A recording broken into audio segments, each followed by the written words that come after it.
Chapter 1. Warning: this story will contain strong sexual content, strong language, and scenes that may be triggering. Viewer discretion is advised. I was born 10 minutes after my sister Lily, and that unfortunately set my fate. You see, my mother only wanted one pup, instead, she got two. My twin sister Lily was the princess to my mother, and I was what she called the spare. That is my name, Spare. Spare Williams.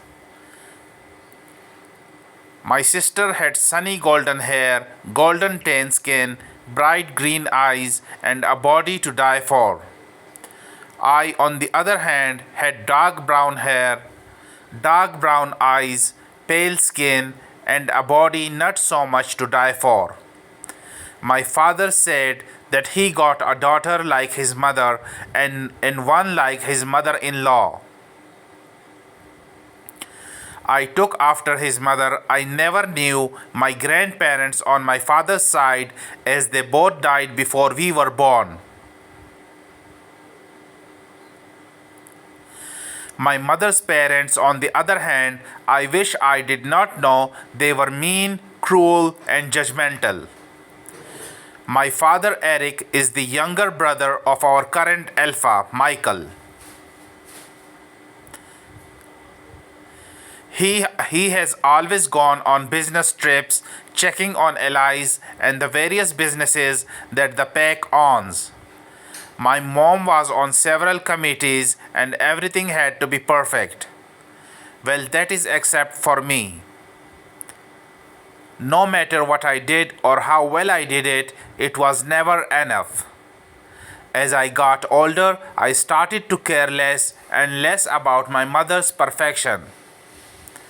Mostly, I just stayed away or in the shadows.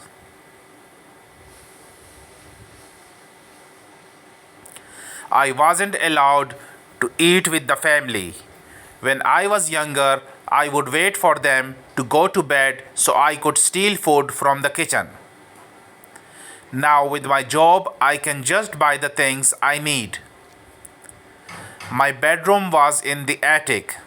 I had a mattress for a bed, a blanket and a pillow, an old dresser for what little clothes I had. Over the years, they would put all their old junk up here, so I added things as they came along. I went to the same school as all the other pack members. I was pretty much invisible. Except when Lily wanted to show off to her snobby friends. We turned 19 last month. I kept my grades a secret from my family. I am a junior because my sister flunked the ninth grade. My mother had my sister and me redo the ninth grade.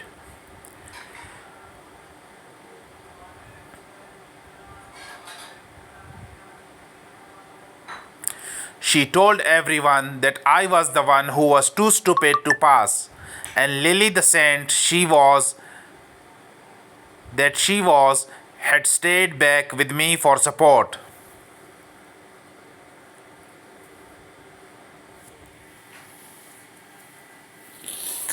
I will be graduating with the seniors. I take advanced classes with the help of some of my teachers. I have completed my entry level courses for college. I want to be a doctor. As soon as graduation is over, I am leaving. I have enough money saved up from my job. I have to keep that hidden as well, or Lily will find it. God only knows what she would do with it. I worked my tail off cleaning hotel rooms for every penny I have, and the thought of her getting it makes my skin crawl. Lily gets $300 a month to spend on frivolous things. Not that she pays for her clothes or anything else like gas for her new car. I knew I sound like I'm envious. Well, maybe a little. It's because she gets all the love and attention while I'm not even allowed to use the front door. That reminds me the grandparents are coming over tonight for dinner. It doesn't matter anyway, it's Friday. I picked up an extra shift at the hotel. I would like to say that work at least gives me some friends to talk to, but it doesn't. It's just me and the cleaning cart. Every day I tell myself soon there is one girl I'm friendly with. She is an omega and is kind of invisible like me. We used to chat almost every day, but she just disappeared a week ago. I tried to look around and ask a few pack members, but I didn't want or need any extra attention. I just hope she's okay. Thank the goddess for my one and only true friend, my wolf, Artemis. She is so beautiful, a white wolf with black on the tips of her paws. Her eyes are even darker than mine. She is fast, very fast. She has kept me sane growing up and is my motivation when I sometimes feel like giving up. So here I am, pushing my cleaning cart from room to room. You really don't understand how nasty and dirty people can be until you work as a maid in a hotel. It truly makes me wonder what their houses look like. I knock on the door, but there is no answer, so I knock a little louder. Nothing. I use my key and open the door just a little to say, "Housekeeping, anyone here?" Again, nothing. So I grabbed some supplies and headed in. The bathroom is first on the left, so I start there.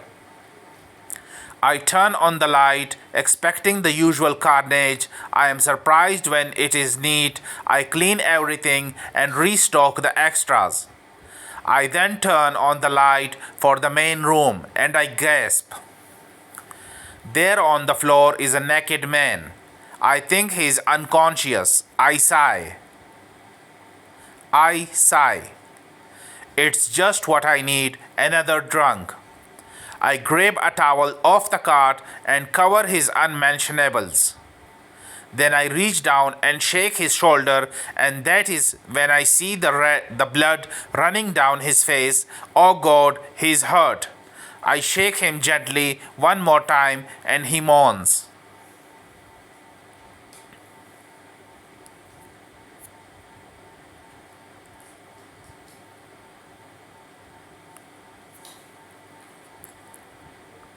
Sir, can you hear me? He moans again, this time starting to move. He rolls over on his back. I'm thinking of going to the front desk for help, but I can't afford a phone, so I can't call. He's a big guy, very tall, well built, with tan skin and dark hair. When he opens his eyes, they are so unusual. They are a bright gold that seems to have a life of its own. His scent is intoxicating, a combination of the deep woods and rain. I can tell that his wolf is looking back at me too. I back away a little. I back away a little. I'm sorry if I was too close. You were unconscious. Are you okay? Let me get a cold washcloth for your forehead. Duncan. I woke to the sweetest voice. I almost thought I was still dreaming. Then I remembered how I ended up naked on the floor. My wolf, Apollo, assured me that I was healing. There was nothing to worry about. That is when she comes back with a cold washcloth. It took the sting out of the cut and her scent hit me. It's a strange combination of roses and peppermint. She is gorgeous, the most beautiful woman I have ever seen. Both my wolf and I spoke at the same time, mate. At the same time, a look of horror came across her face and she bolted out the door. I can still hear her words as she ran. No, Please not now. Without thinking, I ran after her. I caught her just as she was heading for the back door. I wrapped my arms around her and she started to panic. Shh, little wolf, I'm not going to hurt you. She stopped moving and was quiet. I carried her over my shoulder back to my room. I noticed how small she was and that she hardly weighed anything at all. I could feel her breathing. It was still fast but slowly calming down. Spare. I got a good view of his really nice eyes. Artemis was going crazy in my head. She was so frustrated that I could have slapped her. Stop it, you hussy. This messes up everything. He's our mate. He can help us. Take in his scent. He isn't from our pack. He went inside his room and shut the door, locking it behind him. He sat me gently down on the bed as he went to get a pair of his jeans. Just as he was buttoning them up, I bolted for the door, catching her quickly this time. He sat down with me on his lap. Tell me, my little wolf, why are you so afraid?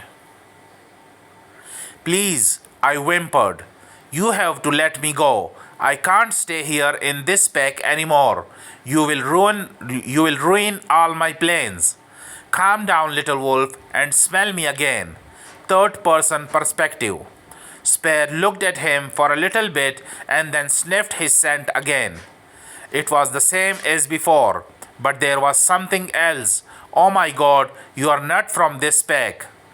He smiled at her, taking her all in. His wolf Apollo was doing happy circles in his head.